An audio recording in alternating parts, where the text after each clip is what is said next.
Okay, बच्चों, welcome back. So this is our lecture number 3, electricity.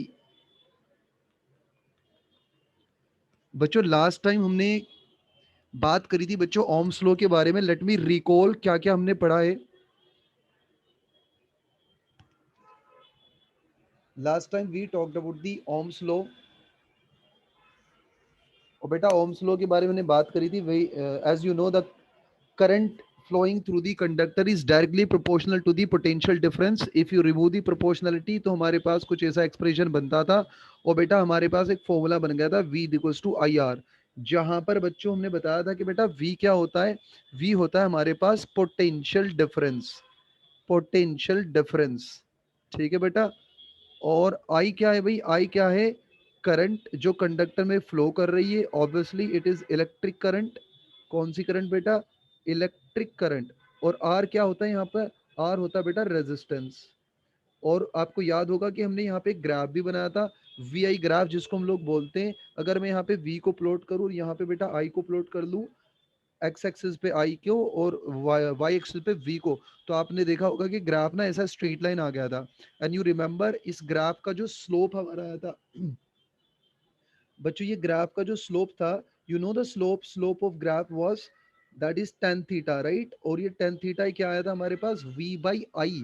और we by I तो are होता है. तो एक्चुअल में slope of V I graph क्या दे देता है बच्चों आपको. रेजिस्टेंस दे देता है. फिर हम लोगों ने बात करी थी. फिर हमने बात करी थी बच्चों.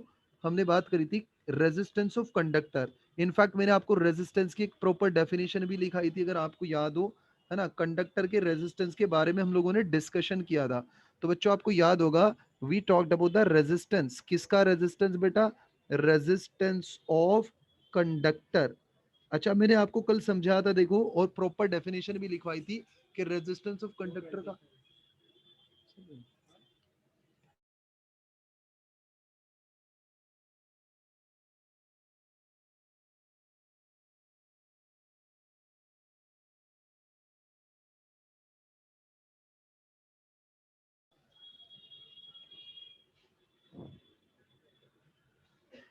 तैयबा बेटा इतनी देर से आपको बता रहा हूं. आपने व्हाट्सएप चेक करिए ना. नया लिंक आपको मिला है. व्हाट्सएप चेक नहीं किया आपने. Already I send the link. Just check it. Resistance of conductor की बात करें बच्चों तो रेजिस्टेंस ऑफ कंडक्टर. मैंने आपको बताया था कि भाई देखो अगर हमारे पास बेटा ये कंडक्टर है और यहाँ पे करंट फ्लो कर रही है. भाई करंट का मतलब क्या होता है. Rate of flow of charge. Rate of flow of charge per unit time that is current. तो आप बच्चों याद करो कि अगर हमने यहाँ पे एक बैटरी लगा दी. तो देखो यहाँ से कुछ चार्ज इधर फ्लो करेगा. ठीक है इधर फ्लो करेगा. बट देखो इतना आसान नहीं होता है चार्ज को फ्लो करना. जितनी आसानी से अपन दिखा रहे हैं ना कि सीधा सीधा फ्लो कर जाएगा. एक्चुअल में सीधा सीधा फ्लो नहीं करता है. जिगजैग मोशन रहती है. नहीं यहाँ टकराएगा यहाँ टकराएगा यहाँ टकराएगा उसके बाद खिसकेगा आगे. तो it there is a kind of opposition in the flow of path of charge. That opposition is set to be resistance. ठीक है. इसी को क्या बोलते थे बच्चों. रेजिस्टेंस बोलते थे. इसकी पूरी प्रॉपर डेफिनेशन मैंने लिखा दी थी लास्ट टाइम. अच्छा हम बात कर रहे थे लास्ट टाइम फैक्टर अफेक्टिंग. और यानी वो सारी चीजें जिन जिन पे रेजिस्टेंस डिपेंड करता है. तो बच्चों पहली वो चीज हमने देखी थी. पहली चीज हमने देखी थी क्या. पहला पॉइंट ये देखा था कि रेजिस्टेंस जो होगा वो कंडक्टर की लेंथ के डायरेक्टली प्रोपोर्शनल होगा.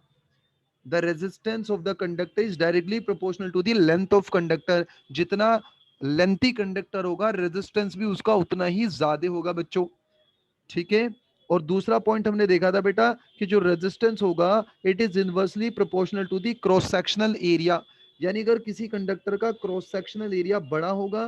तो चूंकि अगर बड़ा स्पेस आपको मिल जाएगा तो चार्ज को पास होना आसान हो जाएगा. और जब चार्ज का पास होना आसान हो जाएगा तो रेजिस्टेंस कम हो जाएगा. यस और नो.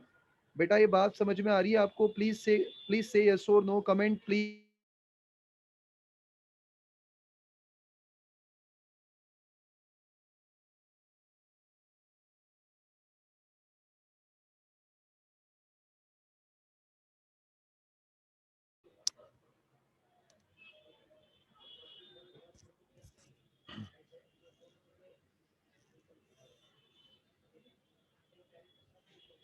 तो बच्चों यहां तक हम लोगों ने देख लिया था कि resistance is directly proportional to the length of conductor and resistance is inversely proportional to the cross sectional area.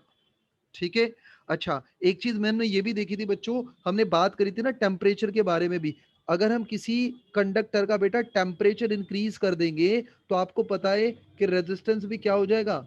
अरे बोलो बच्चों, अगर कंडक्टर का टेम्परेचर बढ़ाएंगे तो भाई कौन बताएगा, रेजिस्टेंस क्या हो जाएगा बेटा, इंक्रीजेस और decreases. if I increase the temperature of the conductor then resistance increases। yes, very good, increase हो जाएगा, इंक्रीज हो जाएगा। भाई सही बात है। भाई सब बच्चे कमेंट करें बेटा, सब बच्चे कमेंट करें। Adiba, Ammar, Anam, Anjali, Bushra, Dead Hunter, Galaxy, Mahi, Oppo, क्यूकॉम, राज, रेडमी नोट, शुभम, वसीफा। बेटा सब लोग कमेंट करके बताएं आपको समझ आ रहा है कि नहीं। चलो आगे बढ़ते हैं हम। अब थोड़ा आगे बढ़ते हैं बच्चों। यहां तक तो हमने कल ही देख लिया था, है ना। यू रिमेम्बर, यहां तक तो बच्चों हमने कल ही बात कर ली थी। अब हम थोड़ा आगे बढ़ते हैं भाई।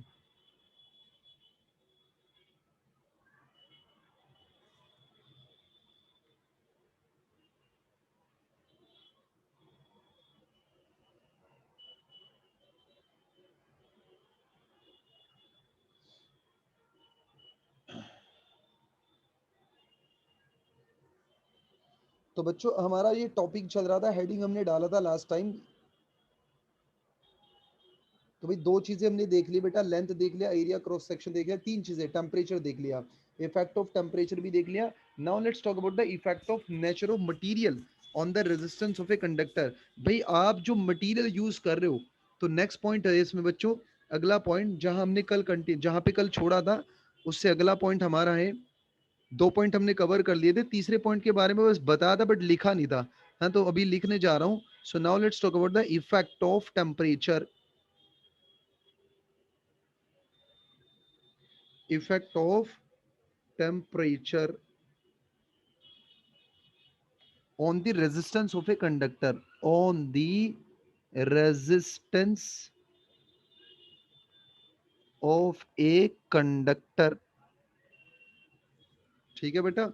तो हमको पता है अगर रेजिस्टेंस आपका, हम प्योर मेटल की बात करें तो प्योर मेटल में, so now let me write down, in pure metal,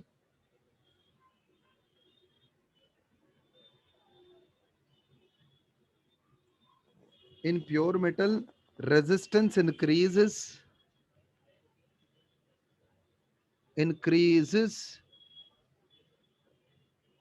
as temperature increases।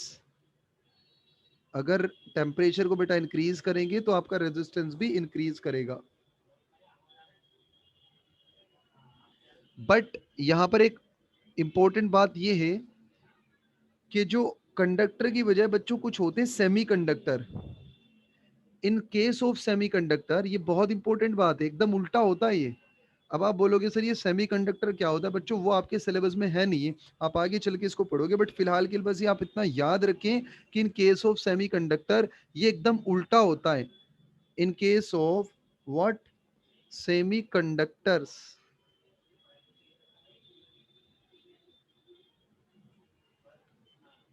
when temperature increases resistance decreases।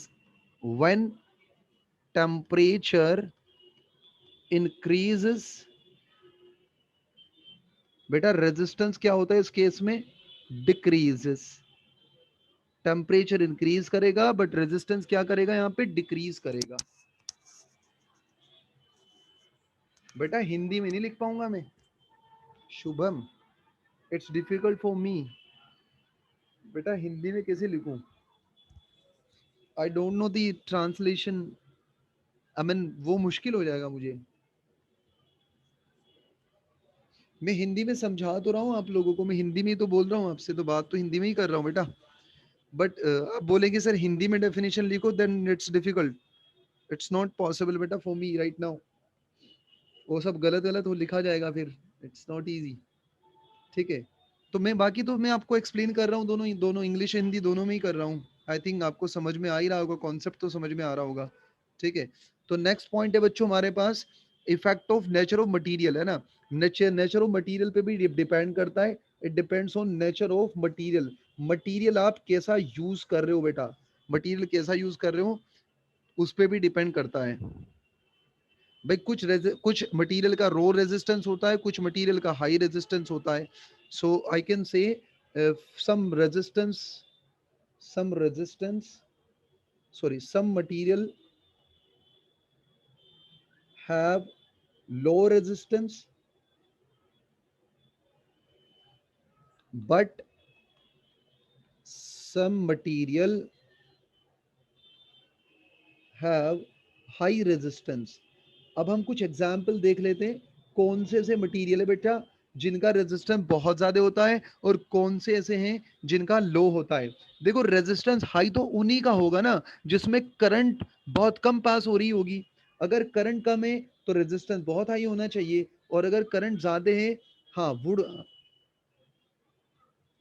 तो बेटा अगर हम बात करें किनका रेजिस्टेंस बहुत ज्यादा होगा, कुछ एग्जाम्पल हम देखते हैं। जैसे कि कॉपर हो गया, कॉपर एक सुना है आपने, कॉपर, कॉपर हो गया बेटा, सिल्वर हो गया, है ना, और बेटा एल्यूमिनियम हो गया। ठीक है, एल्यूमिनियम हो गया। इन सब का जो रेजिस्टेंस है, एल्यूमिनियम है और क्या है एटसेट्रा, लॉट ऑफ बहुत सारी हैं, these have very low resistance. इनका जो रेजिस्टेंस होगा बच्चों वो बहुत कम होगा। इसमें समझने वाली बहुत ज्यादा बात ही नहीं है बेटा। अरे जो रेजिस्टेंस है बेटा, लकड़ी का रेजिस्टेंस मैंने बताया था बहुत ज्यादा होता है, और लोहे का क्या होगा उसके कंपेरेटिवली कम होगा। तो कुछ ऐसे मटेरियल है जिनका रेजिस्टेंस बहुत कम है और कुछ ऐसे हैं जिनका बहुत ज्यादा है। तो ऐसे कौन कौन से मटेरियल, मान लो आपसे कोई क्वेश्चन पूछ ले, कुछ दो ऐसे मटेरियल का नाम बताओ जिनका रेजिस्टेंस बहुत कम है, तो आप बता देंगे सर एक कॉपर हो गया, एक सिल्वर हो गया, एक एल्यूमिनियम होगा। तो बस ये तीन चीजें याद रखो आप। भाई क्वेश्चन अगर पूछा जाता है कि आप ऐसे दो एग्जाम्पल बताइए जिसका रेजिस्टेंस कम है, तो इनका कम होगा। अब एक और एग्जाम्पल देखते हैं बच्चों। अब एक होता है नाइक्रोम। आपने वो देखा है बल्ब, देखा है बल्ब, आजकल तो बल्ब यूज नहीं होता, आजकल तो सीएफएल यूज होती है ना घरों में बेटा। बल्ब देखा है आपने, बल्ब देखो उसमें एक फिलामेंट होता है, फिलामेंट, जो कांच का बल्ब नहीं आता है जिसकी येलो लाइट होती है, उसमें एक फिलामेंट आता है ना। हाँ तो उसका मटेरियल कुछ और होता है, फिर कॉपर वायर कुछ और हो गई, तो बहुत सारे अलग अलग मटेरियल के बनते हैं। इसके ऐसे ही होता है बच्चों, nichrome and constantan, nichrome and constantan, ये चीजें याद रखने की, यू शुड रिमेंबर दिस। इन लोग, इनका जो होगा, इनका बेटा जो रेजिस्टेंस होगा वो बहुत हाई होगा, वेरी हाई रेजिस्टेंस।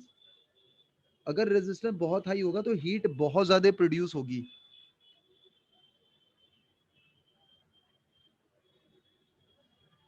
देखो हीटर में क्या करते हैं आप, तो देखो दिल्ली में तो सर्दी कितनी हो रही है, तो जनरली लोग हीटर का यूज करते हैं ना ठंडी के लिए, मतलब ठंडी में हीटर का यूज करते हो आप लोग।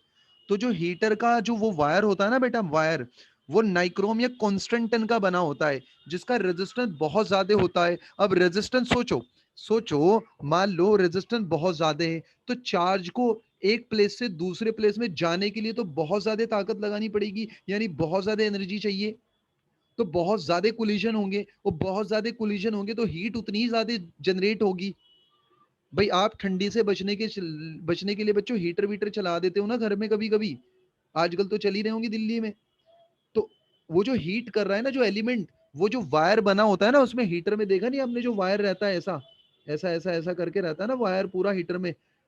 तो कुछ वायर ऐसे हैं जिनमें हीट बहुत ज्यादा प्रोड्यूस होती है, तो उन्हीं वायर में तो हीट ज्यादा प्रोड्यूस होगी जिसका रेजिस्टेंस बहुत ज्यादा होगा।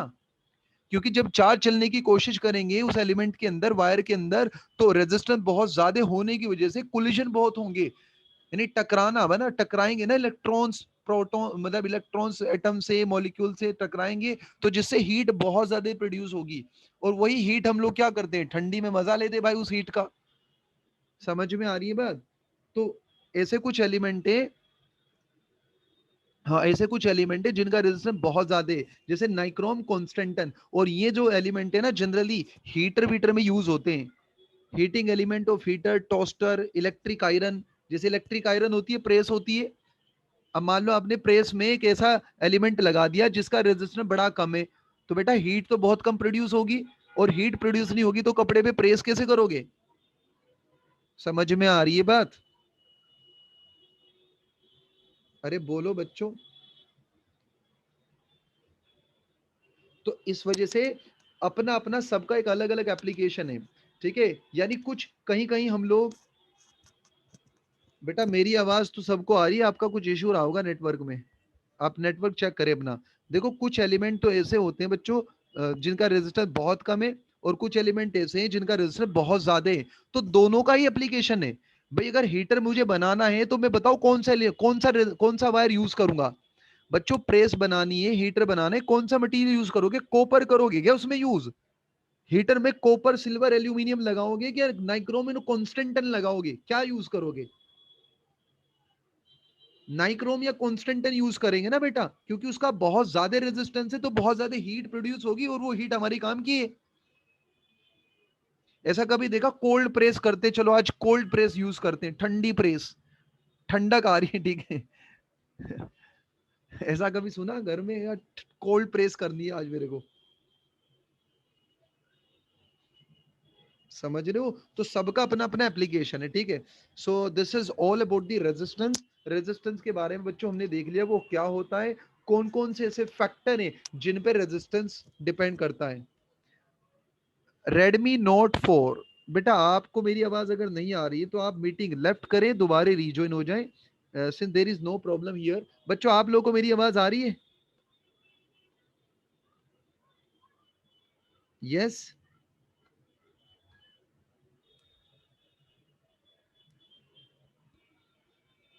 M I audible to all of you? Please comment quickly.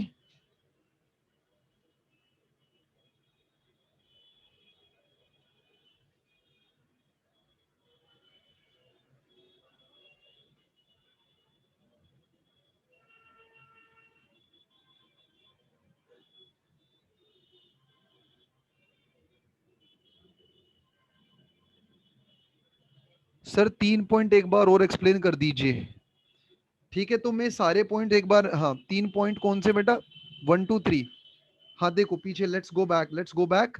तो देखो यहाँ पर थे हमारे तीनों पॉइंट पहले वाले, कि बेटा अगर आप रेजिस्टेंस को देखेंगे तो resistance directly proportional to length होगा, लेंथ बड़ी होगी तो रेजिस्टेंस भी बड़ा होगा, और inversely proportional to cross section area होगा, और टेम्परेचर बढ़ाएंगे तो रेजिस्टेंस बढ़ेगा, ठीक है। और यही तीसरे पॉइंट को यहाँ पे फिर से मैंने पूरी डिटेल में लिखा है कि भाई अगर हम कंडक्टर की बात करें तो कंडक्टर के केस में टेम्परेचर बढ़ाने से रेजिस्टेंस बढ़ेगा, सेमी कंडक्टर में एकदम उल्टा होगा। अब आप उससे ये मत पूछो बच्चों सेमी कंडक्टर क्या होता है, ये आपके लेवल की चीज नहीं है। आप इसको बेटा 11th 12th में जाके पढ़ोगे कि सेमी कंडक्टर क्या होता है।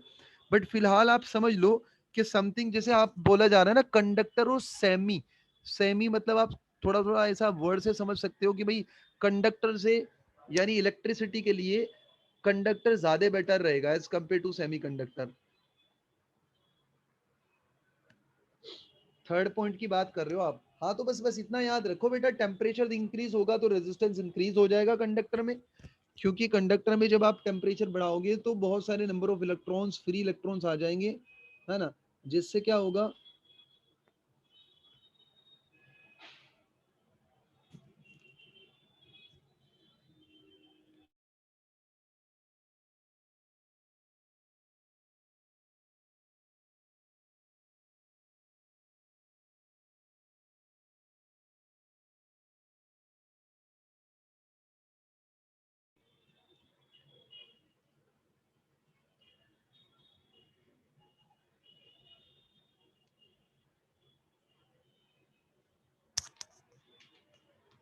चलो बच्चों अब आगे बढ़ते हैं हम लोग।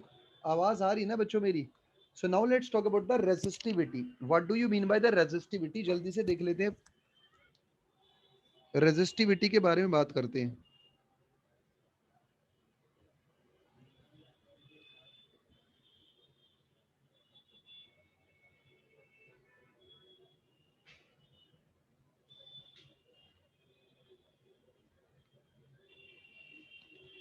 What do you mean by the resistivity? Listen, bachcho, listen. As you know, R is the resistance of the conductor is directly proportional to the length, and the resistance of the conductor is inversely proportional to the cross-sectional area A.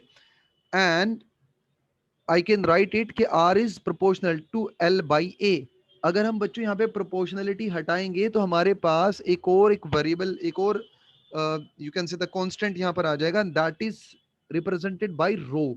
तो it will be R is equals to rho L upon A, R is equals to rho L upon A. यहाँ पे जो बच्चों रो है ना, रो, इसी रो को हम लोग बोलते हैं रेजिस्टिविटी ऑफ सब्सटेंस।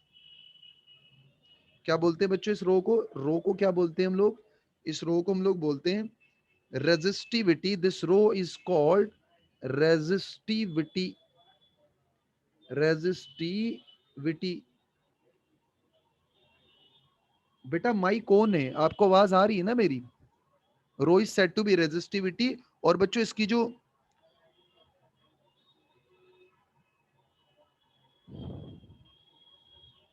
अब इसकी जो डेफिनेशन बनेगी, देखो ये फॉर्मूले से हम लोग इसकी डेफिनेशन बना सकते हैं। अगर मैं एल की वैल्यू बेटे 1 मीटर ले लूं और area of cross section 1 metre square ले लूं, तो आप देख सकते हैं, एक एल की वैल्यू 1 रखते हैं, ए की वैल्यू 1, तो आप देख सकते हैं आर किसके बराबर हो जाएगा? रो के। मतलब रो किसके बराबर हो जाएगा? आर के। तो now let me define the resistivity. इसकी डेफिनेशन कैसे लिखेंगे, सुनो ध्यान से बच्चों, लिसन बच्चों लिसन। अगर मैं किसी कंडक्टर की लेंथ तो ले लूं बेटा 1 मीटर और क्रॉस सेक्शनल एरिया ले लूं 1 मीटर स्क्वायर, तो उसमें जो रेजिस्टेंस होगा वो किसके बराबर हो जाएगा? रेजिस्टेंस किसके बराबर हो जाएगा? रो के बराबर, यानी रेजिस्टिविटी के बराबर। So let me define it now. Listen listen बच्चों। So now I can define the resistivity like this. If we take 1 meter long piece of a substance having cross-sectional area of 1 meter square, then the resistance of that piece of the substance is called resistivity. अगर बेटा मैं एक conductor लेता हूं जिसकी length 1 metre हो और cross sectional area क्या हो? 1 मीटर स्क्वायर हो, तो उसका जो रेजिस्टेंस होगा वही रेजिस्टिविटी होगा। ठीक है? So let me write down the definition here. Let me write down.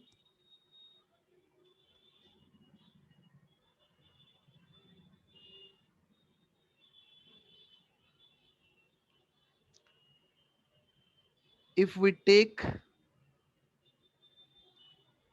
1 meter long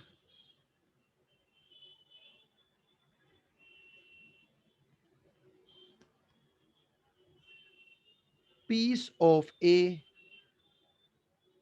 1 meter long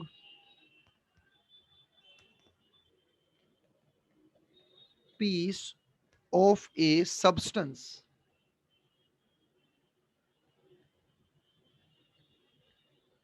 having a cross sectional area of 1 meter,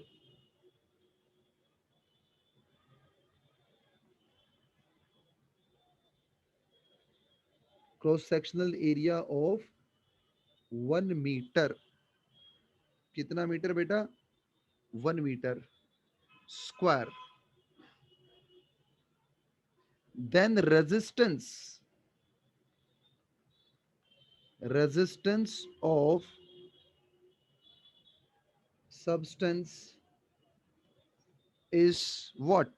क्या हो जाएगा बेटा? Is called its resistivity. ये इसकी क्या बन जाएगी बच्चों? रेजिस्टिविटी बन जाएगी। अरे बच्चों समझ में आया ये आपको? एक बार कमेंट करें भाई सब लोग।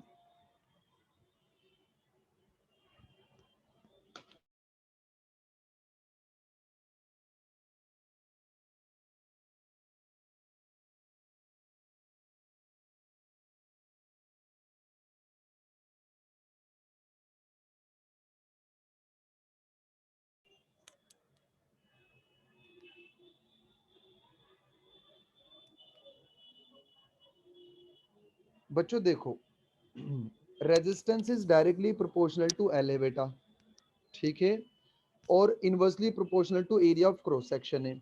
तो can I write it like this के resistance is proportional to L by A? ऐसा लिख सकता हूं? पहले ये बताओ, ये बताओ पहले, ये आया समझ में? Can I write it like this? Yes और नो? अब बच्चों अगर हम प्रोपोर्शनलिटी हटाएंगे तो एक कांस्टेंट आएगा, ठीक है, वो कांस्टेंट का मैंने एक सिंबल बना दिया। इस सिंबल को देखो ऐसा दिख रहा है आपको, ये ऐसा दिख रहा है, दिस इज नोन एज रो। इसको पढ़ते क्या है, रो पढ़ते हैं बच्चों, इसको क्या पढ़ते हैं, रो, RHO, रो पढ़ते हैं इसको, रो। और इसी रो को हम लोग बोलते हैं रेजिस्टिविटी। क्या बोलते हैं बच्चों इसको, रेजिस्टिविटी। अब मैं आपसे ये बोल रहा हूं कि एज्यूम करो कि हमारे पास एक कंडक्टर है, उसकी लेंथ है 1 मीटर और क्रॉस सेक्शनल एरिया है 1 मीटर स्क्वायर। तो जब आप बेटा एल की वैल्यू यहां पर 1 रखोगे और ए की वैल्यू भी 1 रखोगे, तो आप देखो आपको आर की वैल्यू रो के बराबर मिल जाएगी। देख रहे हैं आप लोग, बुशरा समझ में आया बेटा यहां तक? Yes sir. अब इसका मतलब जो रेजिस्टिविटी है वो तो आर के बराबर दिखाई दे रही है।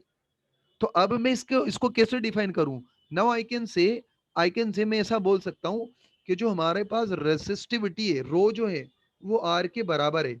ठीक है, रो किसके बराबर है, आर के। तो how can I define it, इस तरीके से मैं बोल सकता हूं कि अगर हम 1 मीटर लेंथ का कंडक्टर लें और उसका cross sectional area 1 metre square हो, तो उस कंडक्टर का जो भी रेजिस्टेंस होगा वही क्या कहलाएगा, क्या कहलाएगा बेटा, वो रेजिस्टिविटी। यस, तो बस यहाँ पे इंग्लिश में वही तो लिखा है मैंने, if we take 1 metre long piece of a substance having a cross sectional area of 1 meter square, then the resistance of substance is called its resistivity। बच्चों बात आई समझ में, बोलो। Yes sir.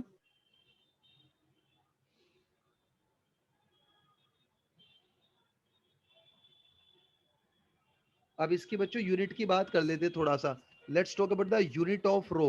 तो रो की यूनिट अगर देखा जाए तो आप देख सकते हैं रो की वैल्यू ऐसा लिख सकते हैं अपन, यहां से ये फॉर्मूले से देखो रो की वैल्यू क्या लिख सकता हूं मैं, rho can be written as RA/L। और बेटे आर की जो यूनिट होती है वो तो आपको पता है ओम होती है ना, ओम।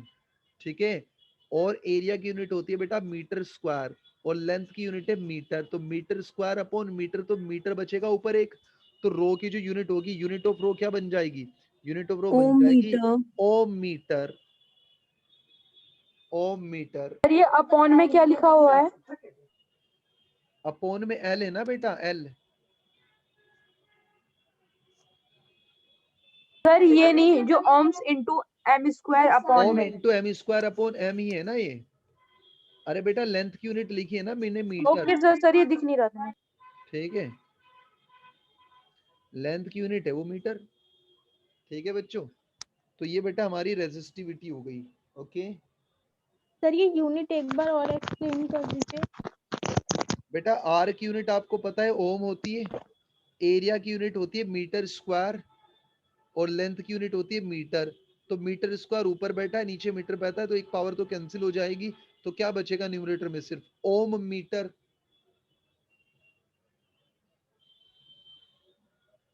आया समझ में?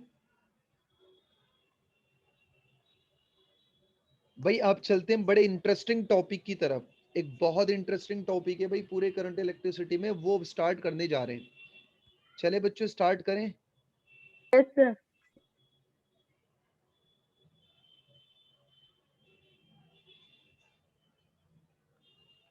So now let's talk about the combination of resistance। Combination of resistance की बात करने जा रहे हैं हम लोग, combination of resistance.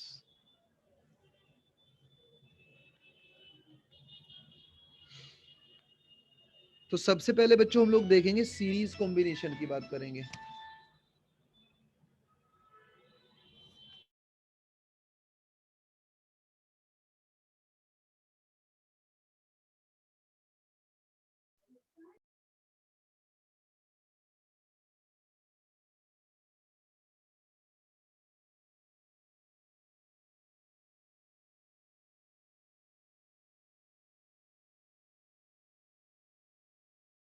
So now first of all we are going to talk about the series combination। What do you mean by the series combination?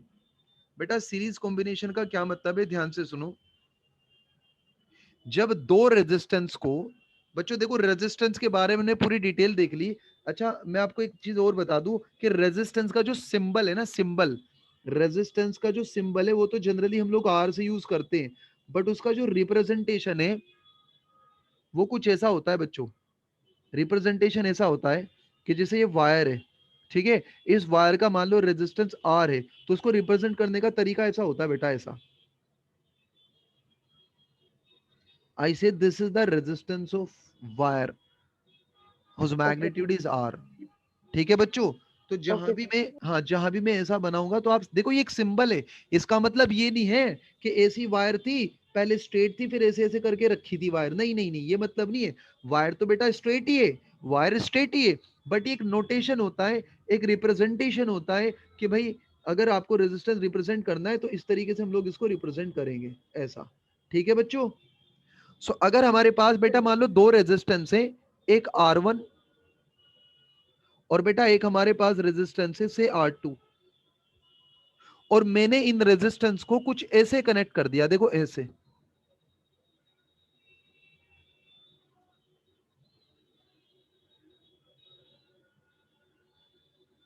ऐसा connect कर दिया, मान लो ये पॉइंट पे कनेक्ट कर दिया, ये R1 और ये R2, तो इसको हम लोग बोलते हैं, ये जो कनेक्शन है ना, this is what, this is end to end, end to end, यानी एक के एंड को दूसरे के एंड से कनेक्ट किया, इसको हम लोग बोलते हैं एंड टू एंड। तो when two or more resistors are joined end to end so that the same current flow, और इसकी खास बात यह कि अगर इसमें एक आई करंट फ्लो कर रही है तो इसमें भी करंट कितनी होगी, अगर R1 में आई करंट फ्लो कर रही है तो बेटा R2 में भी कितनी फ्लो करेगी, आई फ्लो I करेगी। तो ऐसे कॉम्बिनेशन को जिसमें दो रेजिस्टेंस को एंड टू एंड ज्वाइन करते हैं, और अगर एक में आई करंट है और दूसरे में भी आई है, तो ऐसे कॉम्बिनेशन को हम लोग बोलते हैं बच्चों which type of combination, series combination. Series combination. तो इस बात को लिख दूं मैं, अरे बोलो बेटा लिख दूं, सीरीज Yes, sir. कॉम्बिनेशन की डेफिनेशन क्या होगी, so when two or more resistance are joined end to end, so when two or more resistance joined end to end, so that the sum of, sorry, so that the same current, the same current flows through each of them, flows through each of them। जब दो resistance को and to and join करें और दोनों में बेटा कैसी current हो, कैसी करंट हो दोनों में, same same current current flow हो, हाँ सेम करंट फ्लो हो, तो अब ऐसे कॉम्बिनेशन को क्या बोला जाएगा, सीरीज सीरीज कॉम्बिनेशन। कॉम्बिनेशन।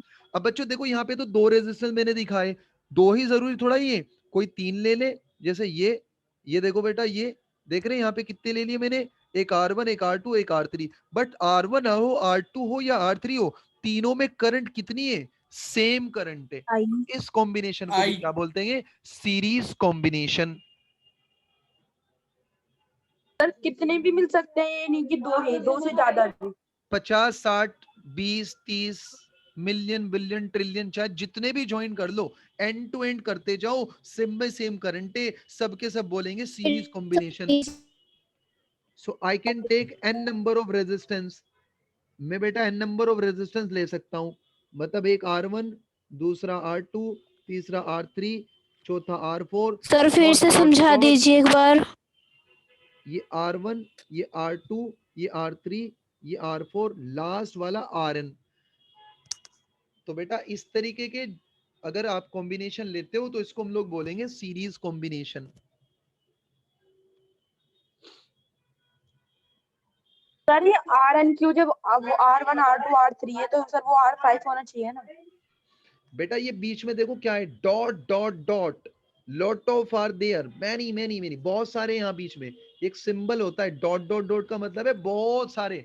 अब बात हो, मान लो 100 लिखने, मेरे को तो 100 लिखने का एक तरीका हो बेटा, मान लो मैंने आपको 100 रेजिस्टेंस दिए, और मैंने आपको बोला कि भाई 100 रेजिस्टेंस को एक लाइन में रिप्रेजेंट करो, तो क्या 100 लिखोगे बैठ के? नो सर, सर नहीं, इसलिए 100 नहीं नहीं किया है। लिखेंगे, सर 100 नहीं फिर लिखेंगे। समझा दीजिए। हम क्या करेंगे बेटा, ऐसा लिख देंगे और डॉट डॉट डॉट और लास्ट वाला लिख देंगे ये R100। तो ये एक सिंबल है, इस सिंबल से मुझे ओके समझ में आ रहा है कि यहाँ पे 100 रेजिस्टेंस कनेक्टेड है।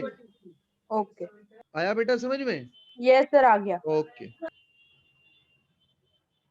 भाई, किसी को कोई डाउट है सीरीज कॉम्बिनेशन में? No sir. So no when sir. जब दो रेजिस्टेंस सर एंड टू फिर से समझा दीजिए। बेटा क्या समझाऊं बताओ? सर शुरू से। पूजा अब आपने ज्वाइन अभी किया है क्या बेटा? यस सर, लेट हो गया थोड़ा। अच्छा ठीक है, देखो कॉम्बिनेशन ऑफ रेजिस्टेंस हमने स्टार्ट किया अभी, और कॉम्बिनेशन रेजिस्टेंस में सबसे पहला है बेटा हमारा सीरीज कॉम्बिनेशन। ठीक है, सीरीज कॉम्बिनेशन में क्या होता है? सीरीज सर कॉम्बिनेशन कि अगर हमारे पास, अच्छा रेजिस्टेंस का सिंबल तो आपको समझता है कि अगर कहीं रेजिस्टेंस का रिप्रेजेंट करना है तो इस तरीके से रिप्रेजेंट किया जाता है। ठीक है, मान लो बेटा एक वायर है, इस वायर यस के सर। रेजिस्टेंस को ऐसे रिप्रेजेंट करेंगे। तो मान लो बेटा हमारे पास दो रेजिस्टेंस हैं, एक R1 और एक R2, और हमने इन दोनों को ना ऐसे कनेक्ट कर दिया। देखो मैंने कनेक्ट करके दिखाया है ना, एक इसके एंड को, देख रहे हो बच्चा, इसके एंड को इसके एंड से बस ज्वाइन करा दिया, तो ज्वाइन करने से कॉम्बिनेशन बना। और इसमें खास बात ये है कि जितनी करंट R1 में फ्लो होगी उतनी करंट किस में फ्लो होगी? R2 में। तो ऐसे कॉम्बिनेशन जिसमें end to end resistance connected हो, ज्वाइंड हो, और करंट दोनों में कैसी फ्लो कर रही हो बेटा? सेम करंट फ्लो कर रही हो, ऐसे कॉम्बिनेशन को हम बोलते हैं series combination. When two or more resistance join end to end so that the same current flows through each of them, that is said to be series combination. Sir screen clear. हाँ बेटा क्या हुआ? Sir screen नहीं दिख रही। Sir दिख रही है। सर यस दिख रही है। सर नहीं दिख रही है। आप बेटा रीजॉइन हो जाओ ना, लेफ्ट हो जाके उसके बाद रीजॉइन हो जाओ, आपको दिखेगी स्क्रीन। ठीक है, आपका नेटवर्क इशू होगा फिर। Okay sir. बच्चों आगे बढ़ूं मैं? Yes sir.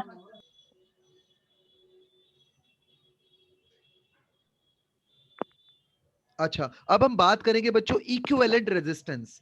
अगर हमारे कुछ रेजिस्टेंस सीरीज में कनेक्टेड है तो उसका इक्विवेलेंट रेजिस्टेंस क्या होगा? So now let's talk about the equivalent resistance. Equivalent resistance, अब सुनो मेरी बात सुनो भाई, मान ये लो, सेकंड रेसिस्टेंट है। क्या बोले बेटा? ये सेकंड है। ना ना ना ना ना, लिसन लिसन लिसन, एक कॉम्बिनेशन अभी स्टार्ट किया हमने, सीरीज कॉम्बिनेशन। ये इक्विवेलेंट रेजिस्टेंस क्या होता है मैं आपको समझाने जा रहा हूं। मान लो बेटा आप कुछ काम कर रहे हो, ठीक है, आपको कुछ वायर को कनेक्ट करना है। तो एक तो ये तरीका है, एक तो ये तरीका है कि आप बहुत सारी वायर, मान लो 3 वायर को मुझे कनेक्ट करना है, या 2 वायर को, लेट्स टेक, चलो 3 ले लेता हूं मैं। 3 वायर को मान लो मुझे कनेक्ट करना है, एक R1, एक R2, एक R3। 3 वायर को कनेक्ट करके एक बड़ी वायर बनानी है, तो मैंने क्या किया, तीनों को सीरीज में कनेक्ट कर दिया। ठीक है, 3 अलग अलग वायर लाया और तीनों को कैसे कनेक्ट कर दिया बेटा? सीरीज में। तो एक एक एक कॉम्बिनेशन वायर मेरे पास बन गया। अच्छा, इसका अल्टरनेट क्या हो सकता है? इसका अल्टरनेट ऐसा भी तो हो सकता है कि भाई मार्केट से 3 वायर की बजाय कोई बंदा एक ही वायर ले आए, और वो वायर जो लाए वो इन तीनों के इक्विवेलेंट हो जाए। यानी 3 अलग अलग वायर को कनेक्ट करने से बेहतर है क्यों ना हम ऐसा करें कि एक सिंगल वायर को कनेक्ट कर लें। अब क्वेश्चन ये उठता है, मुझे तो, मान लो मुझे कुछ ऐसा चाहिए बेटा, मुझे कुछ इंस्ट्रूमेंट बनाना है और मुझे कुछ काम करना है, और मैंने क्या किया, मार्केट से 3 वायर लेके आया, एक R1 रेजिस्टेंस की, एक R2, एक R3, और तीनों को कनेक्ट किया सीरीज में, ऐसा कॉम्बिनेशन बनाया। तो क्या क्या ऐसा हो सकता है कि भाई हम इतनी मेहनत क्यों करें, 3 वायर को ज्वाइन करना पड़ रहा है अपने को? क्या ऐसा कर लिया, क्या ऐसा किया जा सकता है कि जो काम ये तीनों वायर मिलके कर रही हैं वही काम कोई एक सिंगल वायर कर दे, और उसका रेजिस्टेंस मान लो R हो, and this R is said to be R equivalent. यानी इन तीनों R1 R2 R3 को सीरीज में कनेक्ट करने के बजाय अपन ऐसा करते हैं कि एक ऐसा रेजिस्टेंस लेके आते हैं, एक ऐसा वायर लेके आते हैं जिसका रेजिस्टेंस ऐसा हो कि जो काम ये तीनों मिलके कर रहे हैं वो काम अकेला कर जाए। तो अपने को फायदा हो जाएगा कि नहीं हो जाएगा? अरे Yes, हो मेहनत जाएगा बचेगी फायदा। बच्चों की नहीं? Yes sir. तो बस इस मेहनत को समझो बचाने के लिए हम लोग इक्विवेलेंट रेजिस्टेंस का कॉन्सेप्ट ला रहे हैं। मतलब ये है कि जो काम ये तीनों वायर कॉम्बिनेशन में मिलके कर रहे हैं ना, सीरीज कॉम्बिनेशन में, वही काम एक सिंगल वायर करेगी। बट क्वेश्चन ये उठता है, क्वेश्चन ये उठता है बेटा, क्वेश्चन ये उठता है कि उस वायर जो वो सिंगल वायर होगी उसका रेजिस्टेंस क्या लें कि वही काम हो जाए जो ये तीनों मिलके कर रही है। बेटा कुछ समझ में आ रहा है? सर दोबारा बता दीजिएगा क्या बोल रहे थे। बच्चों समझ में आया आपको ये? रेजिस्टेंस वाला हाँ, एक बार बता दीजिए। एक और बताता हूँ। हाँ सुनो सुनो बेटा, मान लो आपको कोई एक कोई इंस्ट्रूमेंट बनाना है, तो हमको यहाँ पे मान लो 3 वायर की जरूरत पड़ी, R1 R2 R3, और मैंने क्या किया, तीनों वायर को सीरीज में कनेक्ट करके एक वायर बना दी, एक बड़ी वायर बना दी, है ना, तीनों वायर के कॉम्बिनेशन की हेल्प से। अब दिमाग मेरा ये बोल रहा है कि भाई मैं ये चाहता हूँ कि मुझे ये 3 वायर ना ज्वाइन करनी पड़े। कुछ ऐसा हो सकता है क्या कि मैं एक ही वायर ले आऊं और जो रेजिस्टेंस इन तीनों का मिलके बनता है उसका अकेले का बने, ताकि अपन ने को ये 3 वायर को ज्वाइन करने से बेहतर है कि एक ही वायर ले लो, बट वो वायर भी सेम काम करनी चाहिए। तो what will be the resistance of that single wire जो वही काम करे जितनी ये तीनों मिलके कर रही हैं। तो ऐसी वायर का रेजिस्टेंस हमने मान लिया R equivalent. Now our job is to find this R equivalent. समझ आ गया। बच्चों समझ आ रहा है फायदा क्या हुआ है अपने को? अरे बेटा 3 वायर को कनेक्शन करने में मुश्किल काम है कि एक वायर लाके यूज करना आसान है बेटा। सर एक वायर लाके यूज करना। तो फिर वही काम कर रहे हैं हम लोग। बट आप ये तो सोचो, ये तो दिमाग लगाओ कि जो वो एक वायर यूज कर रहे हो उसका रेजिस्टेंस क्या लेंगे, तो बड़ा क्वेश्चन है अपने आप में। यस और 6 no? ohm. Yes sir equal to this 3 wire. अब सुनो, वो मैं बताता हूँ। पहले बताओ ये सवाल जो समझ में आया, जो मैं समझाने की कोशिश कर रहा हूँ आपको? Yes sir. अच्छा, Yes, अब sir. अब मैं आपको बताता हूँ कि वो आर इक्विवेलेंट क्या होगा। आपके सिलेबस में बहुत सारे क्वेश्चन आएंगे जिनमें आप कॉम्बिनेशन दे देगा और आपसे पूछेगा इसका आर इक्विवेलेंट बता दो। इसका मतलब बस यही है कि एक बड़ी कॉम्प्लिकेटेड सर्किट को एक आसान सर्किट में कैसे तब्दील किया जाए, और अगर आप तब्दील कर सकते हो तो उस आसान वाली सर्किट का आर क्या होगा, that resistance will be equivalent resistance. So this is not easy, sometimes बहुत कॉम्प्लिकेटेड हो जाता है कभी कभी इस चीज को देखना, बट कुछ केसेस में बहुत इजी है। तो पहले तो हम इजी क्वेश्चन करेंगे, फिर डिफिकल्ट वाले भी करेंगे। तो चलो मैं अब आपको बता देता हूं कि laws of combination resistance in series क्या है। यानी अगर आप इक्विवेलेंट रेजिस्टेंस निकालना चाहते हो और आपके कनेक्शन सीरीज में है तो आपका आर इक्विवेलेंट क्या होगा। So now let's talk about the R equivalent. बच्चों ये आया कि समझ में आर इक्विवेलेंट की जरूरत क्या पड़ रही है? अरे Yes, आसान कर रहा sir. है ना अपना काम वो। So now Yes. Let's talk about the law of combination of resistance. Law of combination of resistance in series. यानी अगर मान लो बेटा हमारे पास कुछ रेजिस्टेंस है, सपोज 3, एक R1, एक R2 और एक बेटा R3, और तीनों को मैंने किसमें जोड़ दिया, सीरीज में। तो इनका जो आर इक्विवेलेंट आएगा, equivalent resistance, it will be R1 plus R2। Sum of all resistance. Yes, simply क्या हो जाएगा, sum of all resistance. So now you can write it. The law of combination of resistance in series states that when a number of resistance are connected in series, then equivalent resistance is equal to the sum of the individual resistance. So let me write down in this case equivalent resistance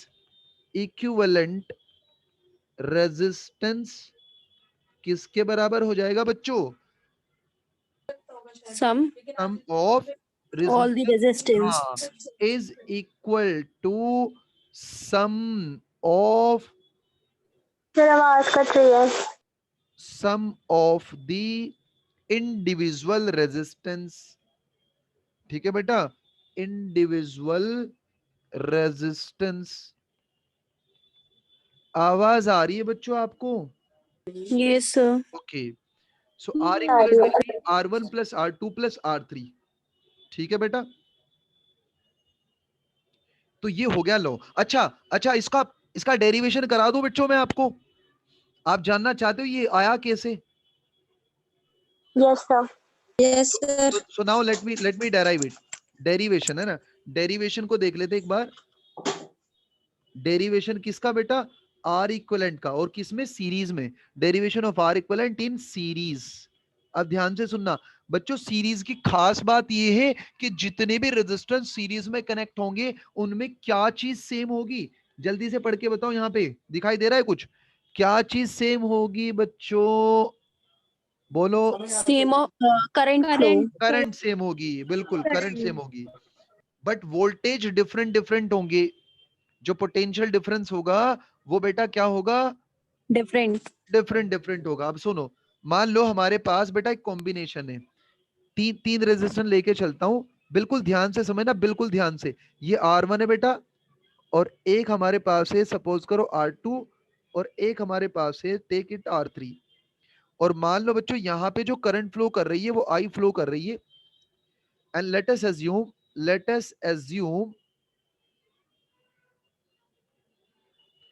V1, V2 and V3 are voltage। Voltage बोलो या बच्चों potential difference बोलो, एक ही बात है। फिर से V1, V2, V3 क्या है? या तो आप इनको वोल्टेज बोल लो या क्या बोल लो बेटा, और करके लिख देता हूं, Potential पोटेंशियल डिफरेंस। difference. किसके across?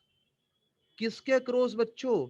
R1, Resistance. R2, R3 respectively. यानी R1 के अक्रॉस पोटेंशियल डिफरेंस है V1, R2 के अक्रॉस है बेटा V2, और R3 के अक्रॉस क्या है बच्चों? सर आप ये दोबारा समझा दिए सर, हमारा नेटवर्क प्रॉब्लम से लीव हो गई थी मीटिंग। अच्छा अच्छा, तो देखो हम लोग बात कर रहे हैं बेटा derivation of R equivalent. Series में अगर हमारे पास तीन रेजिस्टेंस होंगे तो उनका जो आर इक्विवेलेंट होगा वो ऐसे लिया जाएगा, R1 plus R2 plus R3। अब हम लोग ना इसको डेराइव करने जा रहे हैं।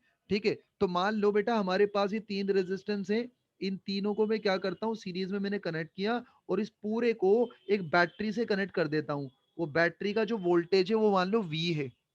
ठीक है बच्चों, अब ये रेजिस्टेंस है R1, ये है R2, ये है R3, और मैंने ऐसा ज्यूम कर लिया कि देखो इसके पास जो वोल्टेज है वो V1 है, इसके पास V2 है, और इसके पास V3 है।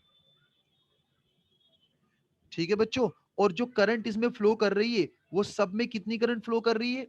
R1 में भी आई, R2 में भी आई, और R3 में भी आई। ठीक है बेटा। अच्छा, अब हाँ, अब आप ध्यान दे, जरा ध्यान दे। जो बच्चों हमारा जो वोल्टेज होगा ना, आपको पता है बाई ओम्स लो। ओम्स लो क्या है? अगर हमारे पास एक रेजिस्टेंस R है और इसमें करंट I फ्लो कर रही है, तो उसमें जो वोल्टेज होते हैं V, that is V equals to IR। बच्चों यू नो, अरे भाई Ohm's law, yes sir. V equals to IR। तो अब आप देखो, अब देखो जो हमारा रेजिस्टेंस बेटा R1 है, आप बताओ कि उसमें करंट कितनी फ्लो कर रही है? R1 वाले रेजिस्टेंस में बेटा करंट कितनी फ्लो कर रही है? जल्दी से कमेंट करके बता दो मुझे। V upon I. बेटा I I फ्लो upon कर रही V. है।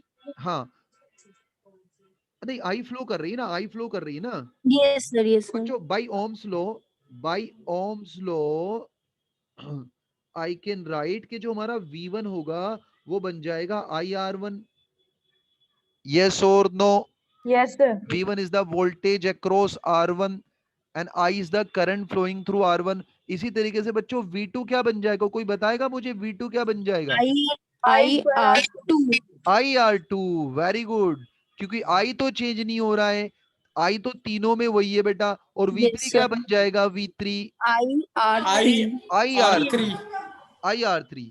अच्छा, और एक चीज और बता दो आपको, जो पोटेंशियल डिफरेंस है V, ये जो V है ना, ये V, ये भी बैटरी लगाई है आपने V वोल्ट की, तो यही V प्रोवाइड कर रहा है V1 V2 V3।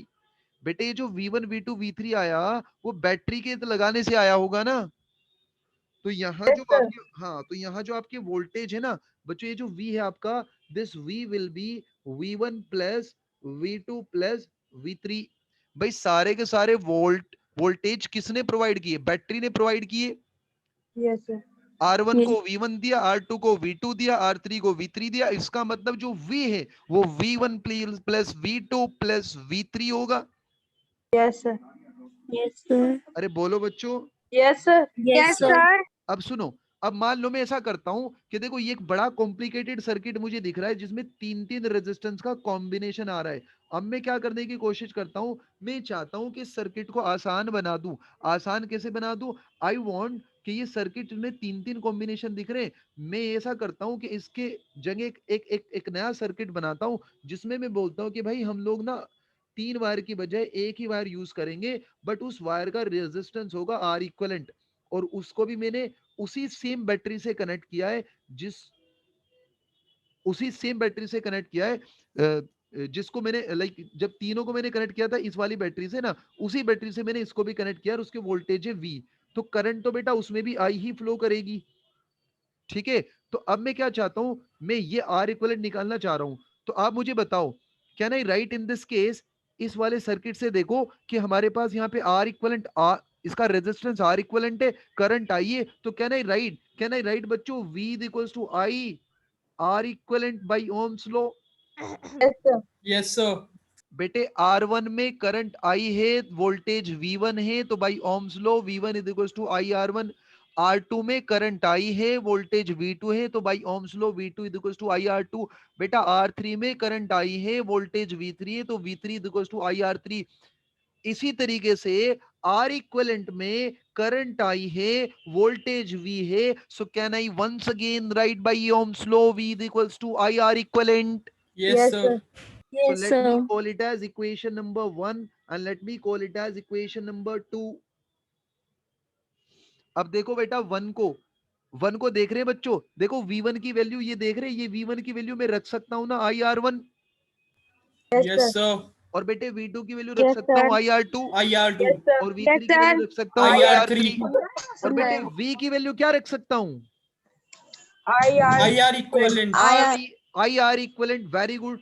So now listen, now I can write it। V की वैल्यू रखने जा रहा हूँ IR equivalent, V1 की वैल्यू रख रहा हूँ बेटा IR1, One. V2 की वैल्यू रख रहा हूँ IR2. IR2. and this is IR3. Can I take I outside from right hand side? Yes, sir. Yes, sir. You Common. will get R1 R1 plus plus R2 R2 plus plus R3. R3, Plus and R3. here IR equivalent, so II cancelling each other, Yes, sir. so final answer R R equivalent will be equal to equivalent is R1 equal plus to R1 R2 plus plus R2 plus R3। R3. plus R3. बच्चों समझ में आया? Yes, sir. Yes, sir. Yes, sir. So whenever you have a 3 or more resistance, है ना, कितने भी resistance हो जो सीरीज में हो, उनका जो आर इक्विवेलेंट आएगा बच्चों, तो समराइज कर देता हूं भाई, समरी क्या है इसकी पूरे की, इसका सार क्या निकलता है कि अगर हमारे पास बेटा 3 रेजिस्टेंस हो या 4 हो या 5 हो, कितने भी हो कोई फर्क नहीं पड़ता, चाहे 4 ले लो, तो इनका जो आर इक्विवेलेंट आएगा it will be R1 plus R2 plus R3 plus R4। R4. Simple language में आर इक्विवेलेंट का मतलब बस इतना ही है कि भाई 4 रेजिस्टेंस के कॉम्बिनेशन से बेटर है क्यों ना एक सिंगल रेजिस्टेंस यूज कर लिया जाए। बट जब आप वो सिंगल रेजिस्टेंस यूज कर रहे होंगे तो बच्चों आपको उसका रेजिस्टेंस मालूम होना चाहिए। उसी रेजिस्टेंस को, उसी सिंगल वायर के रेजिस्टेंस को क्या बोला जा रहा है यहाँ पर? R equivalent. R equivalent। Yes, and that R equivalent in the case of series will be R1 plus R2 plus R3 plus R4 and so on। ठीक है बच्चों? Yes, sir. Yes, sir. Okay, so this is all about the series combination. So now let's talk about quickly parallel combination। Start करें parallel? Yes, sir. Okay, Yes, sir. Yes, sir. so second वाला है बेटा parallel combination। So let's talk about the parallel combination।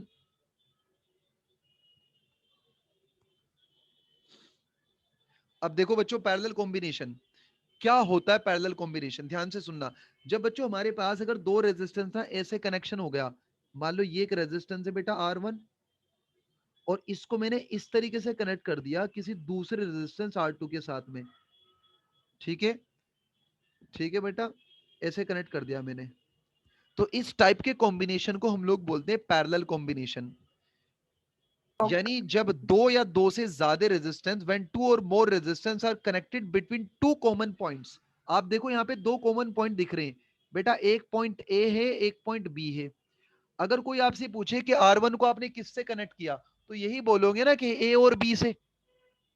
Yes sir. और कोई Yes, sir. पूछे Yes, कि sir. R2 को किससे कनेक्ट किया, तो भी A यही और बोलोगे कि तो ए और ए बी और से। बी से। A और B से. तो जब दो या दो से ज्यादा रेजिस्टेंस दो कॉमन पॉइंट से कनेक्ट हो, तो ऐसे कॉम्बिनेशन को क्या बोलेंगे बच्चों? Parallel parallel combination. combination. तो पैरेलल लिख कॉम्बिनेशन। देता हूं इस बात को लिख देता हूं बेटा।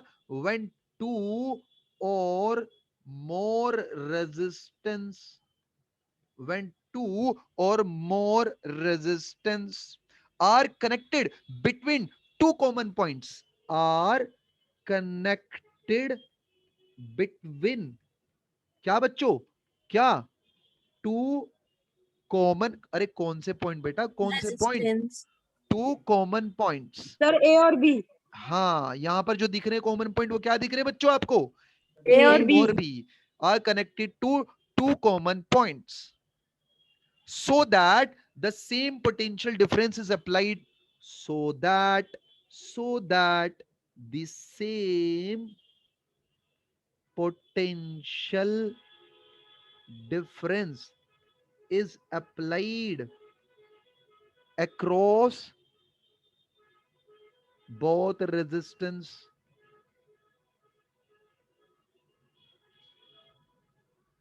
तो ऐसे कॉम्बिनेशन को बच्चों क्या बोलते हैं? Parallel combination. सेम रेजिस्टेंस का यहाँ पे मतलब बच्चों समझ में आया मतलब क्या है यहाँ पे बेटा? सेम रेजिस्टेंस का, सॉरी सेम पोटेंशियल डिफरेंस का मतलब, अगर यहाँ पर पोटेंशियल डिफरेंस R1 के अक्रॉस V1 है और R2 के अक्रॉस V2 है, तो बच्चों V1 किसके बराबर होना चाहिए बेटा? V2 के। V2 के। V2 के। तो V1 किसके बराबर होना चाहिए बच्चों? V2 के बराबर होना चाहिए। ठीक है, तो ऐसे कॉम्बिनेशन को हम लोग बोलते हैं पैरेलल कॉम्बिनेशन।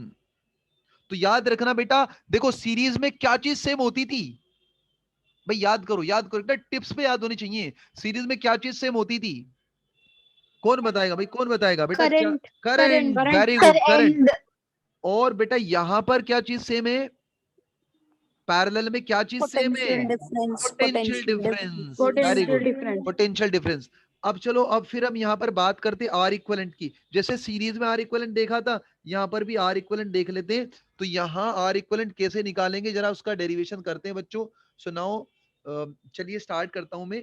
तो देखो इसमें मान लो करंट है बेटा आई, यहाँ पे करंट जो है ना वो एंटर कर रही है, सपोज करो आई करंट एंटर कर रही है, कितनी करंट? आई। ठीक है, अब देखो जब करंट ना यहाँ पहुंचेगी, तो कुछ करंट बेटा ऊपर चली जाएगी और कुछ करंट नीचे आ जाएगी।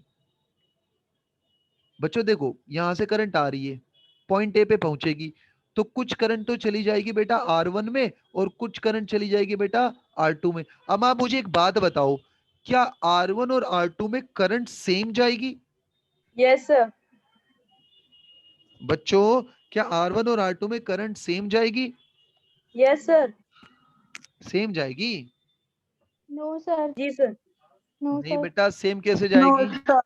सर वो जो सीधी जाएगी तो सेम ही तो जाएगी दोनों में। अच्छा एक बात बताओ, मान लो आप बोल रहे हो ना बेटा सेम जाएगी, क्यों बोल रहे हो आप सेम जाएगी? अच्छा, you know Ohm's law, right? You know Ohm's law. Ohm's law क्या बोलता है कि अगर यहाँ पर वोल्टेज V1 है, रेजिस्टेंस R1 है, तो क्या नहीं, राइट? और चलो मान लो करंट I1 ले लेते हैं, करंट I1 ले लेते हैं, और यहाँ पर मान लो बेटा करंट है I2। तो ओम्स लॉ क्या बोलता है कि V1 is equals to I1 R1। अरे बोलो ना बेटा। Yes sir. Yes, sir. और मान लो दूसरे में I2 करंट ले लेते, तो दूसरे के लिए इक्वेशन बनेगी V2 is I2 R2। I2 R2। 2 R2. Yes. Yes sir. और बच्चों आपको पता है कि V1 तो V2 के बराबर है ना? यस। तो जब V1 V2 Yes, के sir. बराबर है, तो क्या नहीं, right? It will be I1 R1 is I1 equals to R1 I2 is equals R2। to I2 R2. तो I1 की वैल्यू बेटा क्या आ जाएगी, I2 times R2 by R1। और आपको ये बात पता है कि देखो जब वोल्टेज कांस्टेंट हो जाए तो I जो है ना वो इनवर्सली प्रोपोर्शनल हो जाएगा ना R के। Yes, sir. बच्चों शुरू में ही बताई थी ये बात, V इक्वल्स टू IR वाले केस में अगर वोल्टेज आपके सेम सेम है तो I inversely proportional to R हो जाएगा, यानी जिसका रेजिस्टेंस बड़ा होगा उसमें करंट कम होगी और जिसका रेजिस्टेंस छोटा होगा उसमें करंट ज्यादा होगी। यस और नो? Yes sir. तो बेटा अगर रेजिस्टेंस डिफरेंट डिफरेंट है तो करंट तो डिफरेंट डिफरेंट होगी ना पैरेलल में, क्योंकि वोल्टेज Yes, सेम sir. है।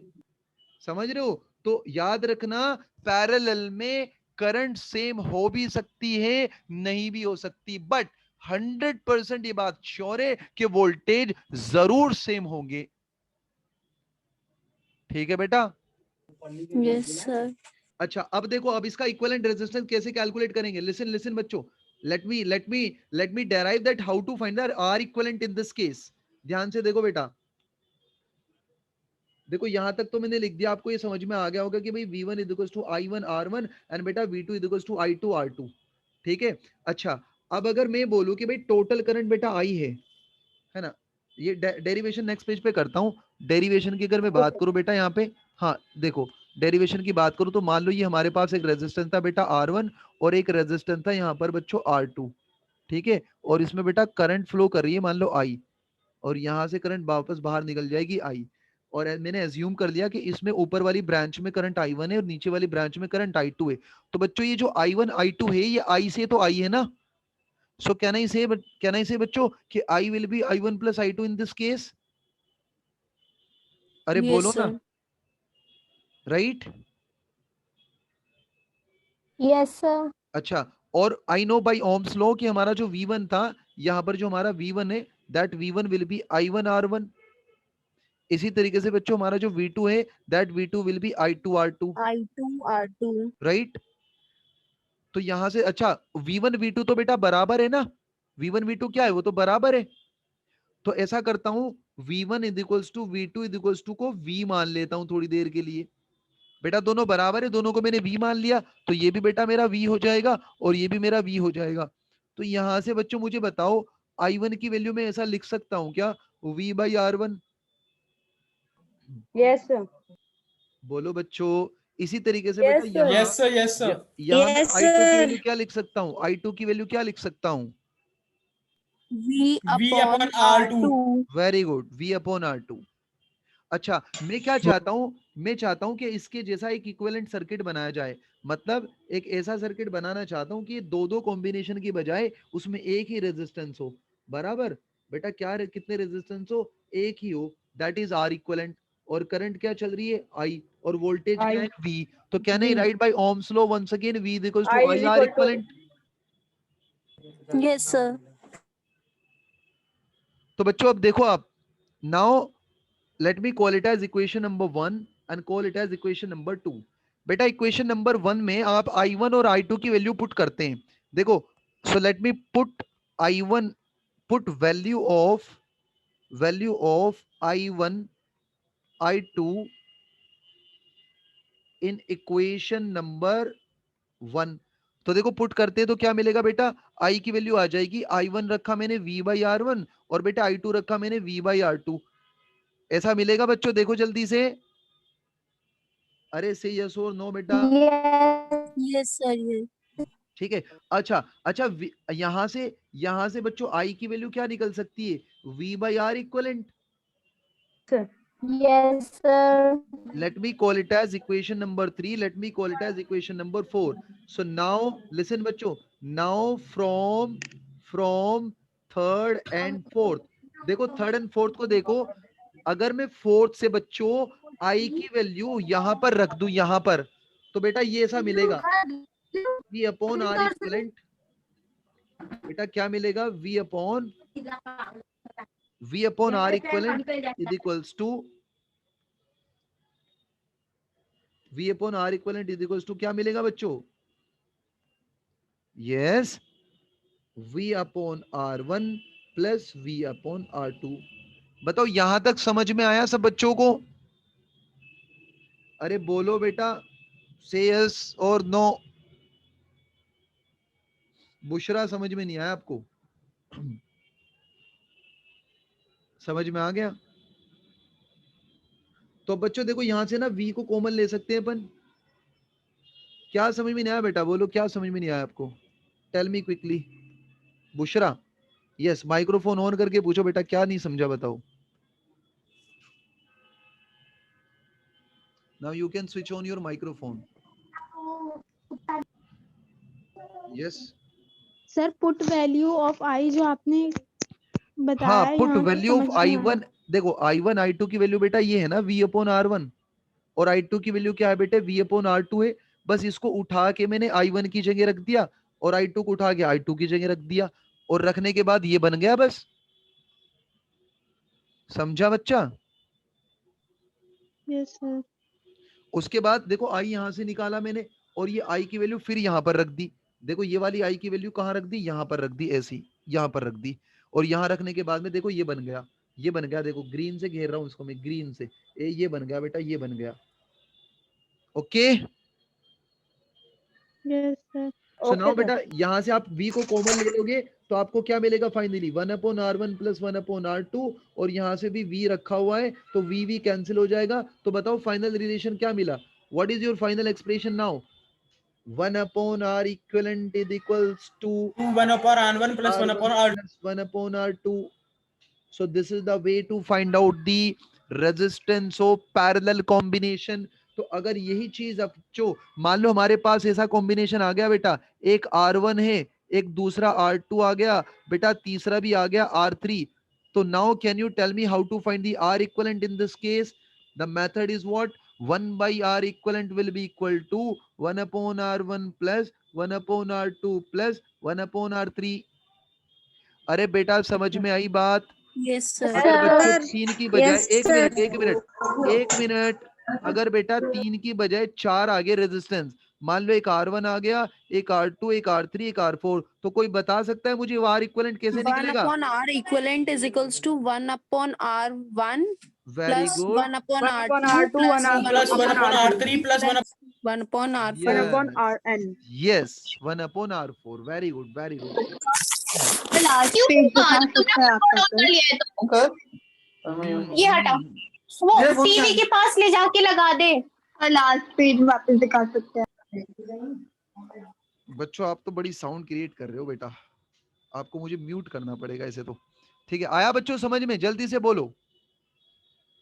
तो बेटा सीरीज में सीधा सीधा ऐड हो जाता है, और पैरेलल में बड़ा झमेला सा रहता है। 1 upon R equivalent is equals to 1 upon R1 plus 1 upon R2 plus 1 upon R3 plus 1 upon R4। अब मैं आपको एक क्वेश्चन देने जा रहा हूं भाई, जल्दी से सोल्व करके दिखा देंगे भाई सब बच्चे। Here is a problem.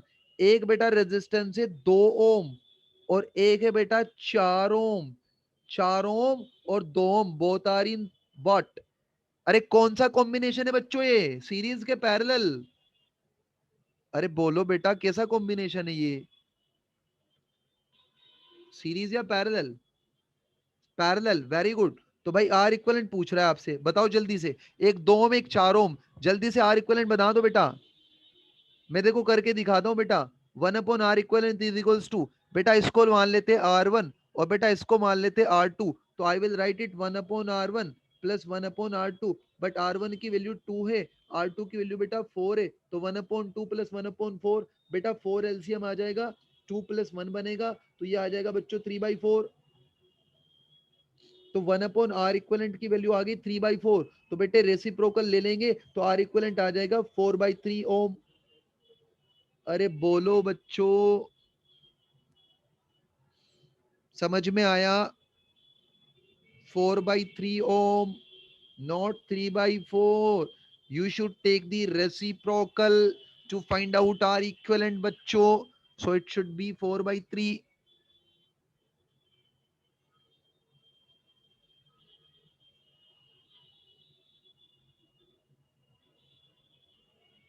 आया समझ में बच्चों?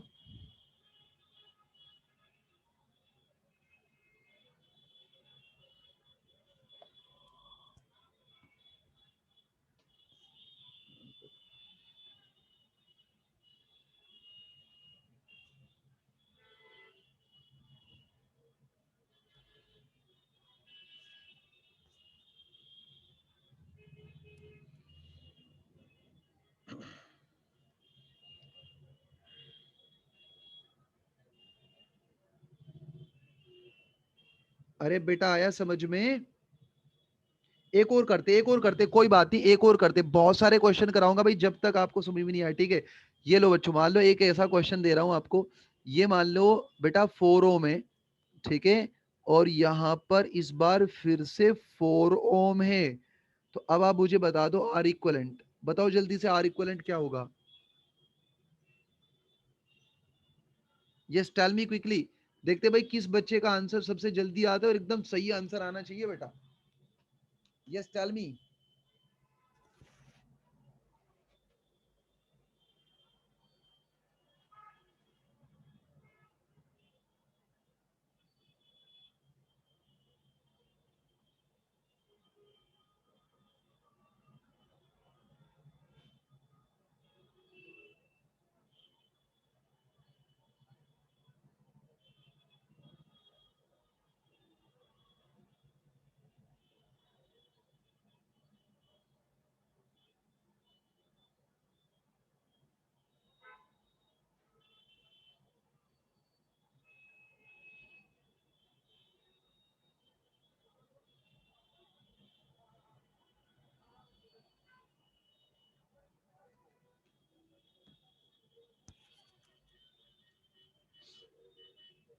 Are equivalent 2। ओके ओके, चलो देखते हैं बच्चों, देखते हैं। देखो बेटा फॉर्मूला आपको पता है कि 1/r इक्वलेंट को निकालने का फॉर्मूला है 1/r1। बेटा पैरेलल है ना, तो 1/r1 प्लस 1/r2 वाला फॉर्मूला लगेगा। तो देखो 1/r equivalent is equals to 1/r1 की वैल्यू भी 4 है बेटा, और बेटा R2 की वैल्यू भी 1/4 हो गई, R2 की वैल्यू भी 4 हो गई, तो 1/4 प्लस 1/4। और बच्चों 1/4 प्लस 1/4 क्या नहीं, राइट इट 2/4।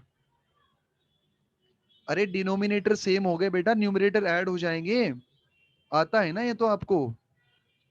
तो 2/4 कितना हो गया, 2 2 जा 1/2 हो गया, तो 1/r इक्वलेंट की वैल्यू आ गई 1/2।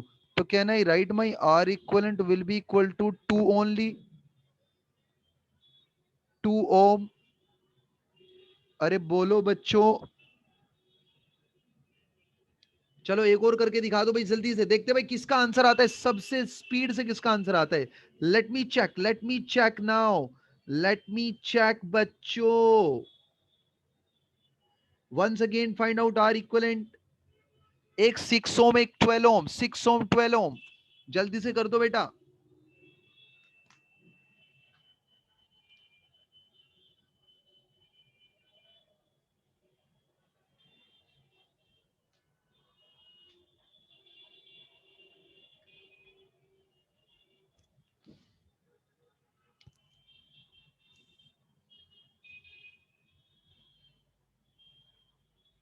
अंजलि का आंसर आ गया भाई सबसे पहले, और किसका आया, पूजा का भी आ गया, और बेटा और करो, अम्मार का आ गया, बहुत बढ़िया बहुत बढ़िया।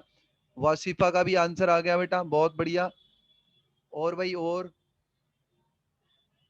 क्यू कॉम बीटीटी, अच्छा है बेटा। और बोलो।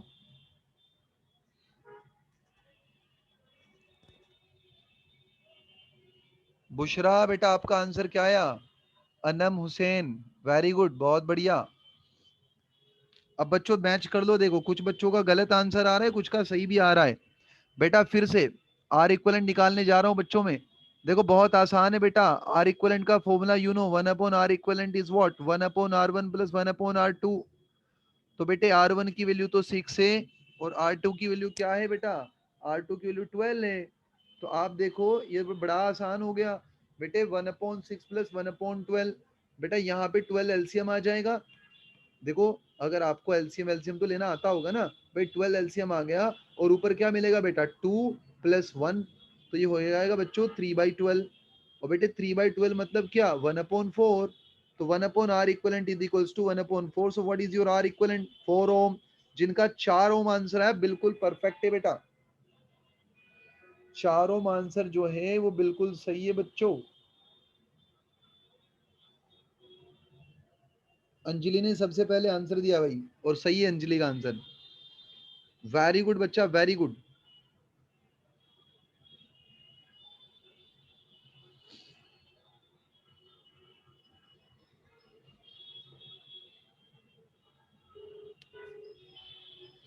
अच्छा चलो ये कर दो जल्दी से। इसका आंसर तो भाई सब लोग बता देंगे भाई मुझे फौरन एकदम, इसमें तो टाइम लगना ही नहीं चाहिए बेटा। 6 ओम और 12 ओम सीरीज में कर दिया कनेक्ट। बताओ बेटा आर इक्वलेंट क्या होगा? 6 ohm and 12 ohm both are in series. Tell me quickly what is R equivalent? बिना सोचे समझे ऐसे ही आंसर आ जाएगा बेटा। अरे क्या करोगे? यस भाई, इससे आसान तो दुनिया में कोई क्वेश्चन हो नहीं सकता मुझे लग रहा है। क्यू कॉम बेटा, क्यू कॉम ऐड करेंगे R1 प्लस R2, 6 प्लस 12, 18 ओम। क्यू कॉम बेटा 18 ओम आएगा। यस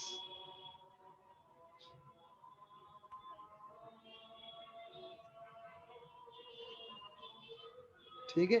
अच्छा चलो एक अच्छा क्वेश्चन दे दूं आपको बेटा। अरे बोलो ना।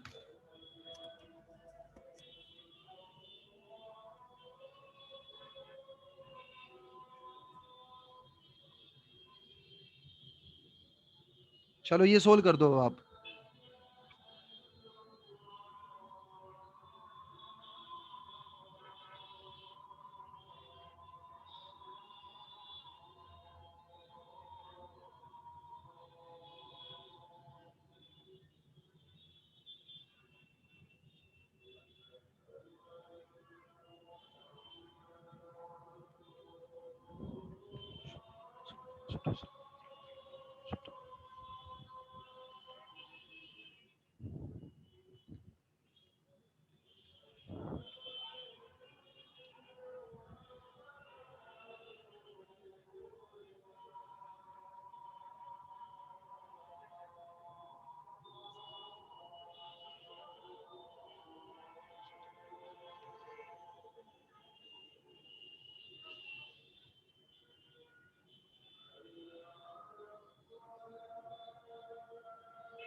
बच्चों देखो ये बहुत ही आसान क्वेश्चन है।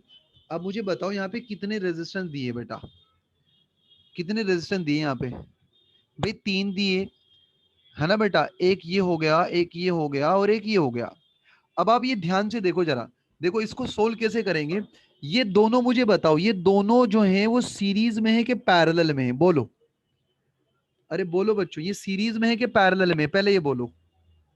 पैरेलल में। तो जो पैरेलल में, पहले इसको सोल्व कर लेते हैं ना, इस सर्किट को सोल्व करते हैं। तो देखो मैं क्या करता हूं, in this case I will solve it like this. 2 ohm and 2 ohm are in parallel. Parallel का सिंबल ऐसा बना रहा हूं। तो बच्चों इनका जो आर इक्वलेंट निकलेगा, 2 और 2 का जो आर इक्वलेंट होगा वो कुछ ऐसा होगा, 1/r will be equal to 1/2 plus 1/2। बेटे 1/2 प्लस 1/2 तो 1 ही हो गया। तो आर की वैल्यू यहाँ पे 1 ओम आ गई। यानी 2 ओम एंड 2 ओम का जो आर इक्वलेंट है वो 1 ओम आ गया बच्चों। यस और नो, पहले ये बताओ, ये इतनी बात समझ में आई आप लोगों को?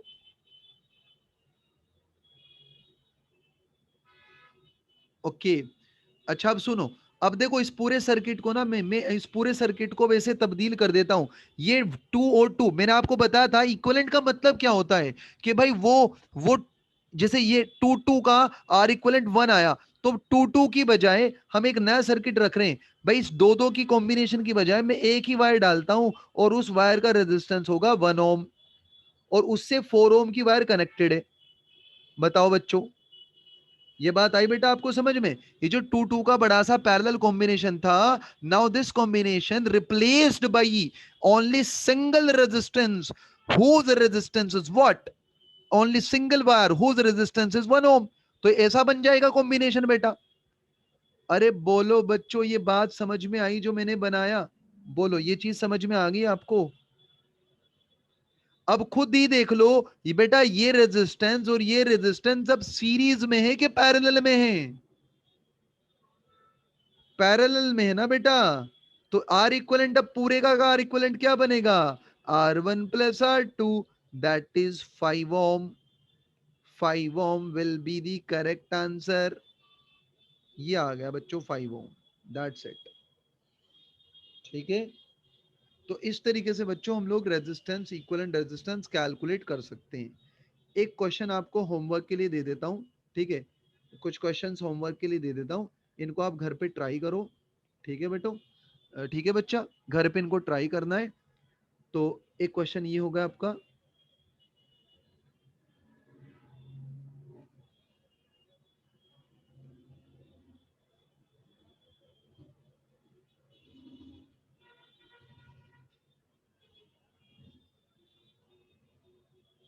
पॉइंट ए और बी के बीच में बेटा आर इक्विवेलेंट निकालना है। एक और दे देता हूं बच्चों, एक और।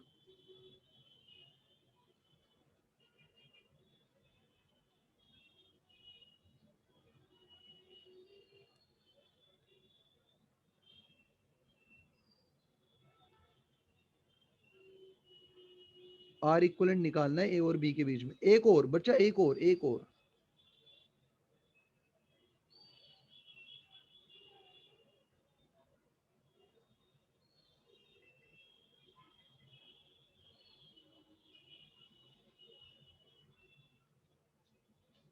यस, बोलो अदीबा।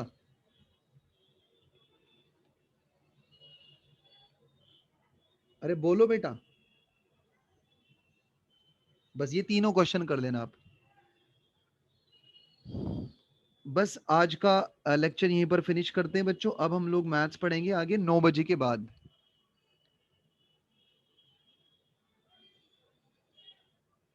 हाँ करिया बेटा, अनम्यूट किया मैंने, अनम्यूट किया, बोलो। यस। सर ये क्वेश्चन नंबर 3 में जो अटैच्ड फिगर है, बीच में ये जो नीचे 4 ओम है सर करंट वाला, उसे कैसे करना है? देखो बेटा, ये दोनों पैरेलल में दिख रहे हैं आपको, यस सर। और ये दोनों पैरेलल में दिख रहे हैं। पेन दो। Yes sir. और ये तो फिर मेरा पेन है। ये और ये किस में दिख रहे हैं? सर स्ट्रेट दिख रहे हैं। हाँ, तो यानी सीरीज में दिख रहे हैं। हाँ। तो पहले पैरेलल को सोल्व करेंगे, ये दोनों पैरेलल पैरेलल सोल्व करेंगे, उसके बाद सारी चीजें सीरीज में आ जाएंगी, सबको ऐड कर देंगे। ओके सर, ये तीनों को एक साथ ऐड करना है? नहीं, पहले तो इनका इक्विवेलेंट निकालोगे ना बेटा, दो दो का, यस फिर सर। तीन तीन का निकालोगे, और फिर दो दो का निकल के जो आएगा, तीन तीन का निकल के जो आएगा, और चार का जो आएगा, तो तीनों एक ही लाइन में हो जाएंगे ना तीनों। यस तो वो सर। सीरीज में हो जाए, ऐड कर देंगे। अब ऐसा ले लो बच्चों, ऐसा ले लो, और जो जल्दी से। सेकंड है वो तीनों को एक साथ निकालना है। हाँ, वो तीनों पैरेलल में बेटा, तीनों पैरेलल में। Okay sir. ठीक है, तो नेक्स्ट लेक्चर में मोस्ट प्रोबेबली हम सर लोग अभी नोट नहीं किया है सर। एसएस ले लो बेटा, एसएस। सर एसएस नहीं ले पा रहे, सिक्योरिटी। सर हमने सारा कर लिया, डन। किस किसने कर लिया बेटा? सब ये लिख लिया सब लोगों ने? Yes sir. सर लिख लिया। Yes sir. एसएस ले लो बेटा, अभी एसएस ले लो आप लोग।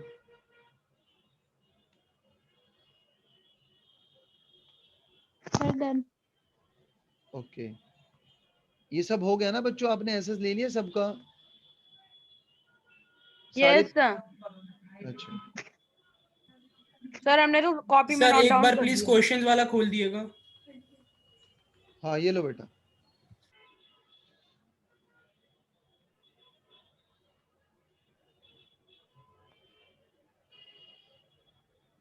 ठीक है बच्चों, yes sir. Yes sir, thank you sir.